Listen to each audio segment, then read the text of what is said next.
En ce moment, téléspectateurs, le ciel de Tel Aviv ne peut plus contenir les roquettes.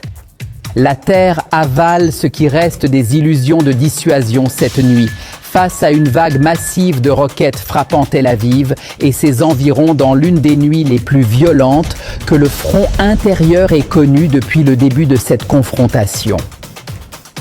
Véritablement, nous assistons à un déluge de roquettes, si l'on peut dire. Un déluge de roquettes sur les quartiers résidentiels au cœur de Tel Aviv, sur les centres vitaux de l'entité, jusqu'aux zones isolées sous une pluie d'explosions qui ont complètement paralysé l'efficacité des systèmes de défense, alors que les équipes de secours ne peuvent atteindre les foyers de ciblage centraux.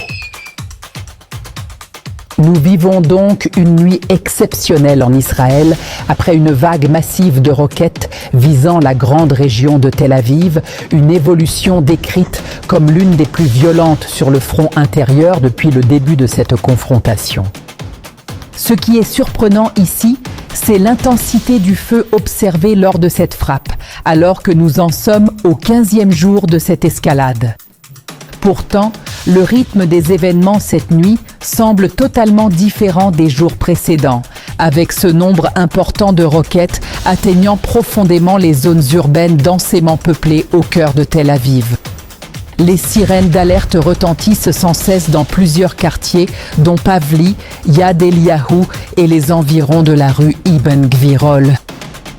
On parle ici du cœur battant de Tel Aviv en état d'alerte maximale touchant des quartiers entiers, alors que les habitants se ruent vers les abris après une série d'explosions successives qui ont secoué la zone en quelques minutes. Les informations restent floues.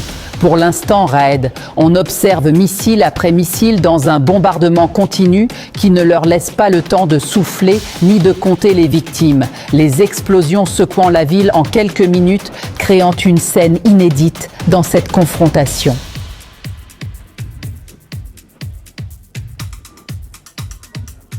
Bien sûr, ces développements reflètent une réalité de terrain inhabituelle dans cette guerre. Le ciel de la ville semble saturé de missiles, tandis que l'état d'alerte se poursuit dans différentes zones avec un déploiement massif des équipes d'urgence et de secours.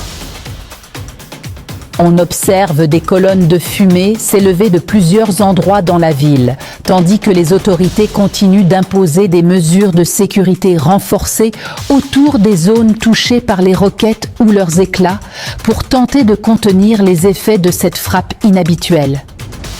Ce qui se passe en ce moment dessine clairement une nouvelle phase d'escalade dans cette confrontation. Une phase où le front intérieur devient partie intégrante de l'équation de pression entre les deux camps.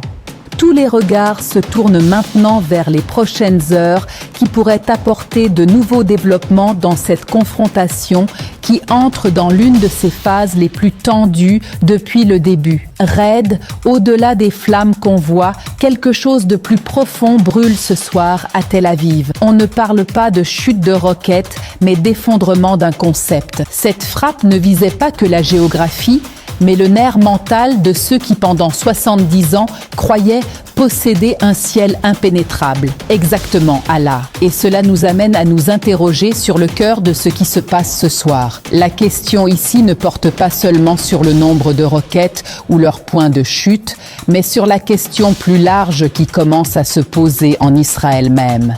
Comment ces roquettes sont-elles arrivées ici de cette manière ? Car la doctrine de sécurité israélienne repose depuis des décennies sur une idée fondamentale, que le front intérieur est protégé et que le ciel des grandes villes, Tel Aviv en tête, reste hors de portée du danger réel. Mais ce soir, cette hypothèse subit un test sévère. Quand autant de roquettes frappent le cœur du plus grand centre urbain, cela signifie que le système de dissuasion bâti pendant des décennies ne fonctionne plus comme prévu. Donc ce qui se passe ce soir ne se lit pas seulement comme une frappe militaire, mais comme un basculement dans l'équilibre même du conflit. Nous sommes face à une phase où se révèle la capacité de l'Iran ou de la partie derrière ces frappes à saturer les défenses avec un grand nombre de missiles simultanément, une tactique militaire connue visant à submerger n'importe quel système défensif, aussi avancé soit-il. Et là, la question devient plus large qu'un simple affrontement militaire, elle se transforme en véritable test de l'équation de dissuasion qui a régi la région pendant des décennies. Si Tel Aviv, avec tout ce qu'elle représente politiquement et économiquement, entre maintenant dans le cercle de ciblage direct avec cette intensité, cela signifie que les règles d'engagement que nous connaissions ne sont plus les mêmes. Donc les regards ne se tourneront pas seulement vers ce qui s'est passé ce soir, mais vers ce qui va suivre. Car la question qui se posera demain dans les centres de décision n'est pas seulement combien de roquettes sont tombées, mais une question bien plus grande. Comment cette confrontation va-t-elle évoluer après cette nuit? L'ironie, c'est qu'au début de cette escalade, il parlait d'une banque de cibles. Mais la banque de cibles de ce soir semble avoir été ouverte unilatéralement et de manière irréversible. Les quartiers que nous avons mentionnés tout à l'heure étaient classés dans leur doctrine militaire comme des zones relativement sûres en profondeur israélienne. Mais ce que nous observons cette nuit indique que ces mêmes zones sont soudainement entrées dans le cercle du ciblage direct. Une évolution qui reflète l'élargissement du champ de la confrontation et son extension jusqu'au cœur des centres urbains sensibles. Et c'est précisément ce qui rend cette nuit différente de beaucoup d'autres nuits précédentes dans cette escalade. Nous ne parlons pas seulement de frappes dispersées, mais d'une situation sur le terrain qui soulève de grandes questions sur la capacité des systèmes de défense à contenir une telle densité de missiles.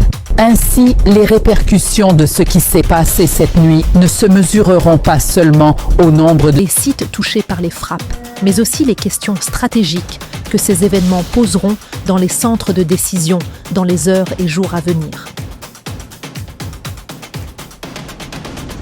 Ce qui se passe ce soir à Tel Aviv pourrait ne pas rester un simple développement passager, mais devenir un tournant qui redessine les équations de dissuasion qui régissent cette confrontation depuis le début.